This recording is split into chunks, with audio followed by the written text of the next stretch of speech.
మంచిదండి. మరి గత ఎపిసోడ్లో మనం చూసినట్లుగా యేసుక్రీస్తు వారు తిరిగి లేచారు అనటానికి సజీవమైనటువంటి సాక్ష్యాలు ఏమున్నాయి అనేది మనం చూస్తూ ఉన్నాం. వాటిల్లో ఒక 7 సాక్ష్యాలు మీ ముందు ఉంచాలని నేను ఆశపడ్డాను కనుక మొదటి 3 సాక్ష్యాలు మనం చూసాం, విన్నాం. ఇప్పుడు మరొకసారి వాటిని జ్ఞాపకం చేసుకుని తర్వాత భాగంలోనికి వెళదాం.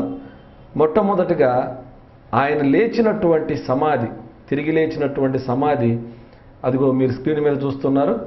అది ఇప్పటికీ ఖాళీగా అలాగే ఉండి ప్రజలందరికీ సంతోషకరమైనటువంటి శుభవర్తమానాన్ని తెలియచేస్తూ ఉంది.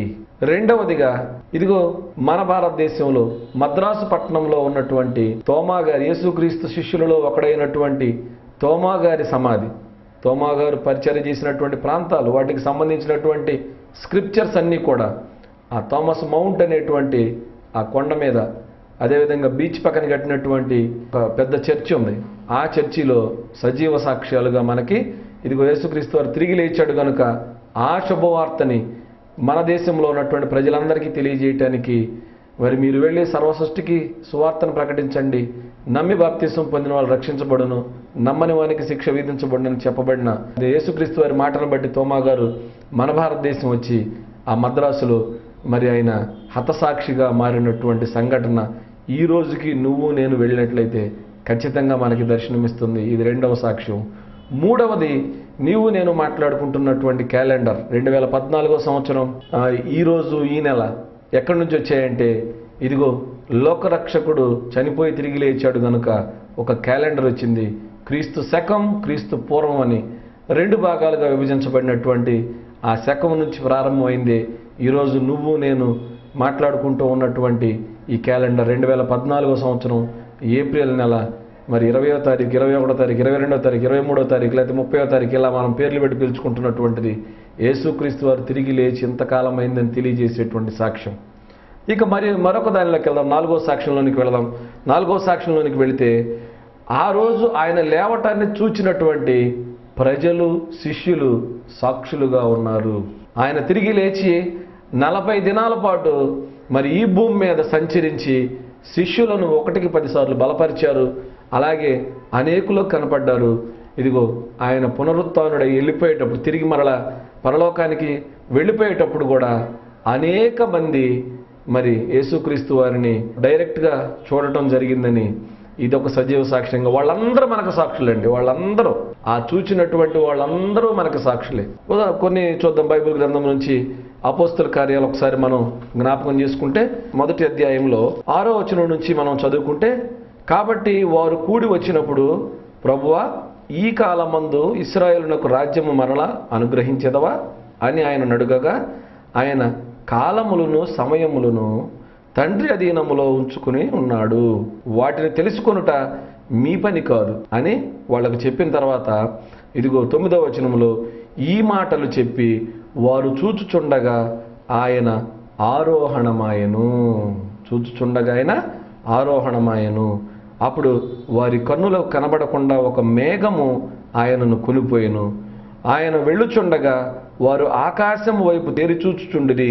ఇదిగో తెల్లని వస్త్రములు ధరించుకున్న 2 మనుషులు వారి యొద్ద నిలిచి, గలిలయ మనుషులారా, మీరెందుకు మీ యొద్ద నుండి పరలోకమునకు చేర్చుకొనబడిన ఈ యేసు ఏ రీతిగా పరలోకమునకు వెళ్ళుట మీరు చూచితిరో ఆ రీతిగానే ఆయన తిరిగి వచ్చుచున్నాడని వారితో చెప్పాను. అంటే యేసుక్రీస్తు వారు పరలోకానికి వెళ్ళటం సాక్షాత్తు అక్కడ ఉన్నటువంటి వారందరూ చూచారండి. వాళ్ళందరే సాక్షులు, వాళ్ళందరూ సాక్షులు, సజీవమైనటువంటి సాక్షులు. చూచినటువంటి వాళ్ళు ఎవరంటే కింద ఇచ్చాడు. అప్పుడు వారు ఒలీవల కొండ నుండి యెరూషలేమునకు తిరిగి వెళ్ళిరి. ఆ యెరూషలేమునకు వెళ్ళి విశ్రాంతి దినమున నడవగలిగినంత సమీపముగా ఉన్నది. వారు పట్టణంలో ప్రవేశించి తాము చేయుచుండినటువంటి మేడగదిలోనికి ఎక్కిపోయిరి. వారు ఎవరనగా అంటే వారి పేర్లు ఎక్కడ చెప్తా ఉన్నాడు అనమాట. 13వ వచనంలో పేతురు, యోహాను, యాకోబు, ఆంద్రెయ, ఫిలిప్పు, తోమా, బర్తలోమయి, మత్తయి, అల్ఫయి కుమారుడగు యాకోబు, జలోతే అనబడినటువంటి సీమోను, యాకోబు కుమారుడగు యోధ అనువారు వీరును, వీరితో కూడా కొందరు స్త్రీలను, యేసు తల్లి అయిన మరియయు ఆయన సహోదరులను ఏక మనస్సుతో ఎడతెగక ప్రార్థన చేయుచుండిరి. వీరందరూ సాక్షులండి. అందుకే పేతురు గారు ప్రసంగం చేస్తూ 2వ అధ్యాయంలో 31 నుండి చదువుకుందాం. క్రీస్తు పాతాళములో విడువబడలేదనియు ఆయన శరీరము కుళ్ళిపోలేదనియు దావీదు ముందుగా తెలుసుకొని ఆయన పునరుత్థానమును గురించి చెప్పెను. ఈ యేసును దేవుడు లేపెను, దీనికి మేమందరము సాక్షులము. ఇదండి పేతురు గారు బోధ ప్రారంభించిన తర్వాత, యేసుక్రీస్తు వారు చనిపోయి తిరిగి లేచిన తర్వాత, ఆయన పరమునకు చేర్చబడిన తర్వాత ఇక పోయి నిలబడ్డాడు. నేను సాక్షిని, మేమందరం సాక్షులము. ఆయన తిరిగి లేచాడంటానికి మేమందరం సాక్షులు అని ఒకరిద్దరు ముందో లేకపోతే ఇంట్లో ఎక్కడో మేడగదిలో చెప్పట్లేదండి మాట. సాక్షాత్తు యెరూషలేము దేవాలయంలో, మరి ఆ రోజు ఉన్నటువంటి ఆ దేవాలయ పట్టణ వీధుల్లో బహిరంగంగా మాట్లాడతా ఆయన లేచాడు, మాకు కనపడ్డాడు, మేము సాక్షులము. ఎంత చక్కగా చెప్పాడు చూశారండి. కాబట్టి నువ్వు గమనించాలి, ఇక్కడ సాక్ష్యం, మేము సాక్షులము అనేక సందర్భాల్లో ఈ యొక్క మాటని మనం అక్కడ గమనిస్తూ ఉంటాం. అపోస్తల కార్యాలు అనేక సందర్భాల్లో గమనిస్తూ ఉంటాం. ఈ మాటలకు మేము సాక్షులు, యేసుక్రీస్తు తిరిగి లేచాడంటానికి మేము సాక్షులం అని గొంతెత్తి ఆ పట్టణం అంతా కూడా బహిరంగంగా ప్రకటించి చివరికి చంపబడ్డారండి. స్టెఫెన్ అయితే రాళ్లతో కొట్టి చంపారు. మరి అదేవిధంగా ఆ శిష్యులు అనేక మందిని మరి చర్మం ఒలిచారు, బర్తలోమయి చర్మం ఒలిచారు. కారణం ఏంటి? నేను లేచినటువంటి పునరుత్థానుడైన యేసుక్రీస్తుని నేను చూచాను అంటే ఆయనే నిజమైనటువంటి దేవుని కుమారుడని అంటూ ఉంటే వాళ్ళు చేసినటువంటి పని ఏమిటంటే సాక్షాత్తు అదిగో ఈయన జీవపు మాటలు చెప్పేటువంటి వారిని, మోక్ష మార్గపు మాటలు చెప్పేటువంటి వారిని చంపేశారండి. అయినా హతసాక్షులుగా మారటానికైనా ఇష్టపడ్డారు, కానీ సాక్ష్యం పలకకుండా, సజీవమైనటువంటి దేవుని గురించి మాట్లాడకుండా నోరు మూసుకోలేదండి ఆ రోజు ఉన్నటువంటి శిష్యులు. కాబట్టి శిష్యులు మరియు ఆ రోజు ఉన్నటువంటి ఆ ప్రజలు సాక్షులుగా నిలబడ్డారు. ఇది 4వ సాక్ష్యం. మరొకటి చూద్దాం, 5వ సాక్ష్యం. మనుషులు నిజంగా చనిపోయినటువంటి వారు తిరిగి లేస్తారు అన్నది దేవుడు ప్రకృతిలో మన కళ్ళ ముందే కొన్ని ఉదాహరణలు పెట్టాడు. మన కళ్ళ ముందే పెట్టాడండి. మనం నిత్యము చూస్తూ ఉన్నాం వాటిని. యేసుక్రీస్తు వారు తిరిగి లేచారు అంటానికి, ఇదిగో చనిపోయినటువంటి వ్యక్తి తిరిగి లేస్తాడు ఖచ్చితంగా అని అంటానికి యేసుక్రీస్తు వారు ఇదిగో పరిశుద్ధాత్మ దేవుడుగా రాయించినటువంటి ఈ గ్రంథంలో చక్కటి మరి ఉదాహరణలు ఇచ్చాడు. అది మన కళ్ళ ముందే సజీవంగా కనపడతా ఉంది. అదేంటో చూద్దామా? ఒకసారి చూడండి. కొరింథీయులకు రాసినటువంటి మొదటి పత్రిక 15వ అధ్యాయంలో 35వ వచనాన్ని మనం ఒకసారి జ్ఞాపకం చేసుకుంటే, అయితే మృతులు ఎలాగు లేతురు, వారు ఎట్టి శరీరముతో వత్తురని ఒకడు అడుగును. చనిపోయిన వాళ్ళు ఎలా లేస్తారయ్యా, వాళ్ళు ఏ శరీరం ధరించుకొని వస్తారని ఒకడు అడుగును. అప్పుడు వారితో మీరు ఏమనాలంటే, ఓరి అవివేకి, నీవు విత్తునది చచ్చితేనే గాని బ్రతికింపబడదు కదా. చూసారా, చనిపోయిన వాళ్ళు తిరిగి లేస్తారంటానికి నిత్యము నువ్వు విత్తనాలు వేస్తున్నావు. ఇదిగో నీకు తినటానికి ఆహారంగా మారేటువంటి గింజలన్నీ కూడా భూమిలో పడి చచ్చిపోతే మాత్రమే తర్వాత మొక్క అవుతుంది, ఆ మొక్క చెట్టు అవుతుంది, ఆ చెట్టు మహావృక్షం అవుతుంది, నీకు కాయలు, పండ్లు, పూలు ఇస్తుంది. నీ కళ్ళ ముందే జరుగుతుంది ఇదంతా కూడా. ప్రతి సంవత్సరం విత్తనాలు వేస్తున్నాడు రైతు. లేదు, నీ ఇంటి ముందు నీ పెరట్లో నువ్వు విత్తనాలు వేస్తున్నావు, విత్తనమే వేస్తున్నావు. నువ్వు వేసి భూమిలో వేసిన తర్వాత నీరు పెట్టగానే అది 3 రోజుల తర్వాత మొలకగా మారిపోతుంది. చిన్న మొలక వస్తుంది, ఆ మొలక మొక్కగా మారుతుంది, ఆ మొక్క చెట్టుగా మారుతుంది, ఆ చెట్టు మహావృక్షంగా మారిపోతుంది. ఇదిగో నువ్వు కూడా చనిపోయిన తర్వాత నీ శరీరం కూడా మట్టిలోనికి వెళ్లాల్సిందే. భూమి మీద పుట్టిన ప్రతి వాని శరీరము ఖచ్చితంగా మన్ను నుంచి తీయబడింది కాబట్టి మన్నైపోవాలి. ఇది దేవుడిచ్చినటువంటి ఆజ్ఞ. మన్నైపోతుంది, కానీ ఇదిగో అక్కడి నుంచి తిరిగి లేస్తుంది. ఏ విధంగా? మహిమ శరీరాన్ని ధరించుకొని. అదే అధ్యాయంలో 53వ వచనంలో కనుక మనం చూస్తే, క్షయమైన ఈ శరీరము అక్షయతను ధరించుకొనవలసి ఉన్నది. విత్తనం వేశావు, వేసిన విత్తనం భూమిలో మరి 3 దినాల పాటు అలా ఉండిపోయింది, చనిపోయింది. దానిలో నుంచి అక్షయమైనటువంటిది బయలుదేరి వచ్చింది బయటికి. అదే అనేక విత్తనాలను బయటికి తీసుకొని రావటానికి కాయల రూపంలో వచ్చేస్తుంది. ఇది ఒక సజీవ సాక్ష్యంగా నీ ముందు దేవుడు ఉంచాడు. ఎందుకో తెలుసా? దాన్ని చూడగానే ఈ గింజ ఏ విధంగా చనిపోయి భూమిలో పాతి పెట్టబడి మరలా మొక్కగా మారి మహావృక్షంగా మారుతుందో, నీవు కూడా చనిపోయిన తర్వాత తిరిగి ఇదిగో అత్యున్నతమైనటువంటి జీవితాన్ని అనుభవించడానికి దేవుని సన్నిధికి వెళ్ళాలి. పరలోక రాజ్యములో మహిమ సింహాసనాన్ని అధిరోహించి అక్కడ అనేకులకు నువ్వు రాజుగా, యాజకుడుగా దేవునికి సేవలు అందించాలని, అది ఉన్నతమైనటువంటి జీవితంగా నీవు నేను కలిగి ఉండాలని దేవుడు గుర్తు చేయటానికే ఈ మొక్కను పెట్టాడండి, ఈ చిన్న విత్తనాన్ని పెట్టాడు. కాబట్టి ఇది ఒకటి ప్రకృతిలో దేవుడు మన కళ్ళ ముందు మనకిచ్చినటువంటిది, మన కళ్ళ ముందు మనకిచ్చినటువంటి సజీవ సాక్ష్యం. ఇంకొక సంగతి తెలుసా మీకు? గొంగలి పురుగు అంటాం. గొంగలి పురుగు చూడండి, స్క్రీన్ మీద కనిపిస్తుంది. గొంగలి పురుగు అంటాం. ఈ గొంగలి పురుగు అంటే దాన్ని కొన్ని ప్రాంతాల్లో బొచ్చు పురుగు అని అంటాం. ఎందుకంటే దాన్ని ఒళ్ళంతా కూడా ముళ్ళులాగా ఉంటుంది. దాన్ని చూడగానే చిచి అనుకుంటాం, మనం చిచి అనుకుంటాం. ఆ దశ 10 రోజుల తర్వాత పోయి సీతాకోక చిలుకగా మారిపోతుంది. అప్పుడేమో అందరు తెచ్చి ఇంట్లో పెట్టుకుంటున్నారు సీతాకోక చిలుకని. అబ్బా ఎంత బాగుందో సీతాకోక చిలుక అని. పిల్లలు ఎగబడతారు, పెద్దవాళ్ళు ఎగబడతారు. ఈరోజు సీతాకోక చిలుకలు ఎక్కువ దొరక్క ఏం చేస్తున్నారు తెలుసండి? బెడ్రూమ్లో సీతాకోక చిలుక బొమ్మలు తెచ్చి పెట్టుకుంటున్నారు. అంటే గొంగలి పురుగుగా ఉన్నప్పుడు చీచి అన్నారు, సీతాకోక చిలుకగా మారగానే ఎంత సుందరంగానూ మారిపోయింది. అది అందరికీ ఆకర్షితమైనటువంటి పదార్థంగా మార్చబడింది. అలాగే మట్టి దేహమైనటువంటి ఈ శరీరము భూమిలోనికి వెళ్ళిపోవాలా, ఆ తర్వాత అది అమర్త్యమైనదిగా అంటే ఎప్పుడూ నశించనిదిగా తిరిగి లేవాలి. అదే జరగబోతుందంటానికి మొట్టమొదట ప్రథమ ఫలముగా యేసుక్రీస్తు వారు తిరిగి లేచిన సందర్భాన్ని భూమి మీద దేవుడు చూపించి ఆ తర్వాత ఉన్న వాళ్ళందరికీ మార్గదర్శిగా ఆయన్నే పెట్టాడండి. ఇది మరొక మంచి సాక్ష్యం.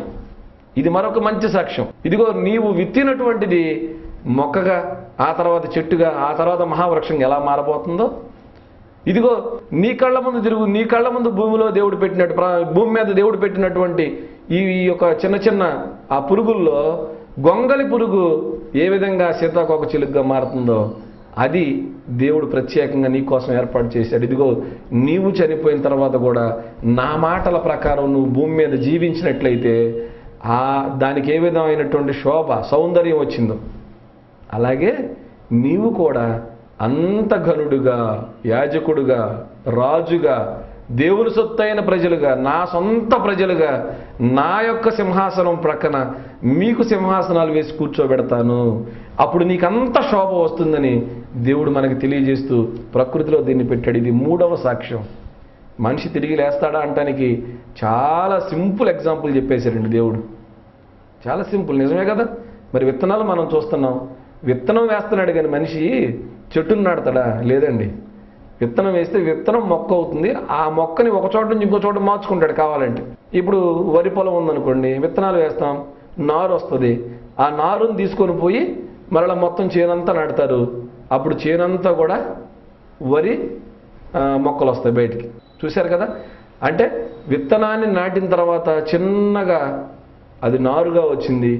ఆ నారుని తీసుకొని పోయి వేస్తే పెద్ద అయింది. దాని తర్వాత అనేకమైనటువంటి విత్తనాలను విత్తనాలు విత్తితే సుమారు 40 బస్తాలు పడుతుంది. అంటే ఒక విత్తనంగా ఉన్నప్పుడు దానికి కొద్దిగానే విలువ ఉంది, కానీ ఆ విత్తనం మొక్కగా మారి ఆ మొక్క మరి చేలోకి వెళ్ళిపోయిన తర్వాత అనేక విత్తనాలను ఇచ్చేటువంటి ప్రయోజనకరమైన అనేక మంది దేవుని పిల్లల ఆకలి తీర్చేటువంటి దానిగా మారిపోయింది. ఇది దేవుడు ప్రకృతిలో నీ కోసం నా కోసం మన మనోనేత్రాలు వెలిగించబట్టానికి ఏర్పాటు చేసినటువంటి ఒక చక్కటి నిదర్శనం అండి, సజీవమైన సాక్ష్యం. అది విత్తనం చెట్టుగా మారటం, గొంగలి పురుగు మరి చక్కగా సీతాకోక చిలుకగా మారటం.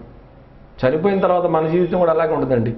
గొంగలి పురుగుగా ఉన్నప్పుడు ఎంత రోతగా అసహించుకున్నారో మనుషులు, సీతాకోక చిలుకగా మారినప్పుడు అంతగా ప్రేమిస్తారు. అలాగే ఈ భూమి మీద దేవుని కోసం అనేక నిందలు, బాధలు, అవమానాలు పడ్డావా నువ్వు, శ్రేష్టమైనటువంటి బ్రతుకు దేవుడు నీకు ఇవ్వటానికి సిద్ధంగా ఉన్నాడు. ఇది నువ్వు జ్ఞాపకం పెట్టుకోవాలి బాగా. మరొక సాక్ష్యాన్ని మనం గమనిస్తే 6వదిగా బైబిల్ నీకు సాక్ష్యం ఇస్తా ఉంది. ఇదిగో ఇది ఎవరు రాసిన బుక్ అండి? ఇది ఎవరు రాశారు? ఈ బైబిల్ని ఎవరు రాశారు తెలుసా? సుమారు 40 మంది ప్రవక్తల చేత దేవుడు రాయించాడండి ఈ పుస్తకాన్ని. అంటే ఇదిగో దీనిలో నీ పుట్టుక, నీ మరణము, నీ పునరుత్థానము గురించి నేను ముందుగానే గ్రంథస్థం చేయించి నువ్వు పుట్టడానికి ముందే నేను ఇస్తున్నాను ఈ తరంలో ఉన్న వాళ్ళందరికీ. ఆయన చెప్తున్నటువంటి మాట, నా మాటలను ఈ పుస్తకంలో పెట్టి నీకు వినిపిస్తున్నాను, నీ ముందే ఉంచాను. చదువుకో, దీన్ని చదువుకుంటే నీకు ఇదిగో సీతాకోక చిలుకలాగా అందమైనటువంటి జీవితాన్ని నేను నీకు ఇవ్వబోతున్నాను. ఆ జీవితం ఎలా వస్తుందో నీవు దీన్ని బట్టి తెలుసుకోవాలి. ఇదిగో నువ్వు ఎలా పుట్టావు, ఎక్కడి నుంచి వచ్చావో ఈ గ్రంథంలో ఉంది. ఎలా బ్రతకాలో భూమి మీద ఈ గ్రంథంలో ఉంది. చనిపోయిన తర్వాత ఎలా ఉంటావో ఈ గ్రంథంలో ఉంది. ఈ గ్రంథాన్ని గనక నువ్వు పదే పదే ధ్యానించి ఈ గ్రంథాన్ని గనక నువ్వు పఠించగలిగితే నీ జన్మ ధన్యమవుతుంది. దీన్ని అనేక మందికి నువ్వు తెలియజేయగలిగితే ఇంకా నీ జన్మ మరీ ధన్యమవుతుందని సాక్షాత్తు దేవుడే ఈ గ్రంథాన్ని రాయించాడు. కనుక ఈ మాటలన్నీ కూడా యేసుక్రీస్తు వారు తిరిగి లేచాడు అంటానికి సజీవమైన సాక్ష్యంగా ప్రతివాని చేతిలో ఉన్నటువంటి బైబిల్ ఉందండి. కాబట్టి నీ చేతిలో నువ్వు పుట్టడానికి ముందు చరిత్ర ఉంది. నీ చేతిలో నువ్వు పుట్టినప్పుడు ఇప్పుడు జరుగుతూ ఉన్నటువంటి పరిస్థితులు ఉన్నాయి. నీ చేతిలో నీవు చనిపోయిన తర్వాత జీవితం కూడా నీ చేతిలో ఉన్నటువంటి ఈ గ్రంథంలోనే ఉంది. కనుక ఈ గ్రంథం చెప్తుందండి సాక్ష్యం. నేను చెప్పటం కాదు, నువ్వు చెప్పటం కాదు, ఇదిగో దేవుడు రాయించినటువంటి గ్రంథం చెప్తా ఉంది. అందుకే యెషయా గ్రంథంలో మీరు చూడగలిగితే 28వ అధ్యాయంలో ఉంటుందన్నమాట. ఏమని? బైబిల్లో ఉన్నటువంటి వాక్యం అంత ఒక్కచోట దొరకదు నీకు. ఎందుకంటే 40 మంది ప్రవక్తలు రాసిన ఎక్కడ ఒక్క చిన్న తప్పు కూడా వ్రాయబడలేదు. ఒకడే 40 పుస్తకాలు రాసుకోవచ్చు, ఒకడే 40 గ్రంథాలు రాయవచ్చు. ఎందుకంటే రాసేది ఒకడే కనుక ఈ గ్రంథంలో ఏమి రాశాడో అదే ఇంకో దాన్ని నోట్ చేసుకుంటూ పోతాడు. కానీ 40 మంది వ్రాసిన ఎక్కడ బైబిల్ గ్రంథంలో ఒక్క చోట కూడా తప్పు అనేది లేదు. అంటే ఎవరో వ్రాయించారు, ఇది ఎవరో వ్రాయించారు. ఆ వ్రాయించిన ఆయనే 7వ సాక్షి. ఎవరండి? ఆ వ్రాయించిన ఆయనే 7వ సాక్షి, సజీవ సాక్ష్యం ఇస్తున్నాడు. యేసుక్రీస్తు వారు తిరిగి లేచారు అంటానికి. అవును, యేసుక్రీస్తు వారు తిరిగి లేచారంటానికి సజీవమైన 7వ సాక్షిగా ఈ గ్రంథాన్ని వ్రాయించినటువంటి వారు పరిశుద్ధాత్మ దేవుడు. ఆ పరిశుద్ధాత్మ దేవుడే సాక్ష్యం ఇస్తున్నాడు. చూడండి ఒకసారి బైబిల్ ఉన్న వాళ్ళందరూ జ్ఞాపకం చేసుకున్న అపోస్తల కార్యాలు 5వ అధ్యాయంలో 31, 32 వచనాలు మనం చదువుకుంటే 7వ సాక్షిగా పరిశుద్ధాత్మ దేవుడు మనకు కనపడతా ఉన్నాడు. ఇక్కడ ఇశ్రాయేలునకు మారు మనస్సు పాపక్షమాపణను దయచేయుటకై దేవుడు ఆయనను అధిపతిగాను రక్షకునిగాను తన దక్షిణ హస్త బలము చేత హెచ్చించి ఉన్నాడు. ఎవరికండి?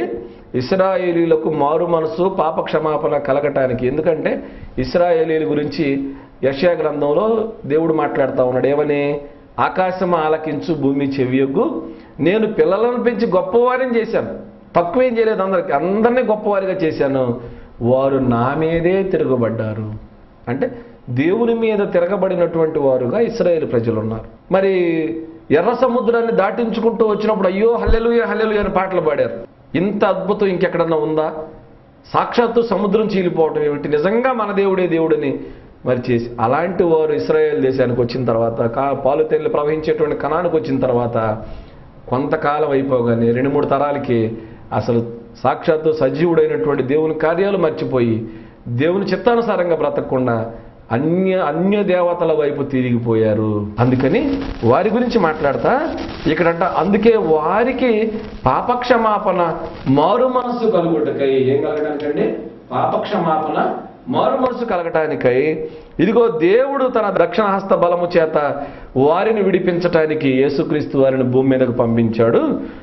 ఈ శరీరాన్ని ధరించుకొని ఆదియందు వాక్యమై ఉన్నటువంటి దేవుడు, ఆ వాక్యమే కృపాసత్య సంపూర్ణుడిగా మన మధ్య వసించినటువంటి దేవుడు ఇదిగో ఇప్పుడు మన దగ్గరకు వచ్చాడు, మీ దగ్గరకు పంపబడ్డాడని చెప్తూ, ఎందుకంటండి మేమును దేవుడు తనకు విధేయులైనటువంటి వారికి అనుగ్రహించిన పరిశుద్ధాత్మయు ఈ సంగతులకు సాక్ష్యమై ఉన్నాము.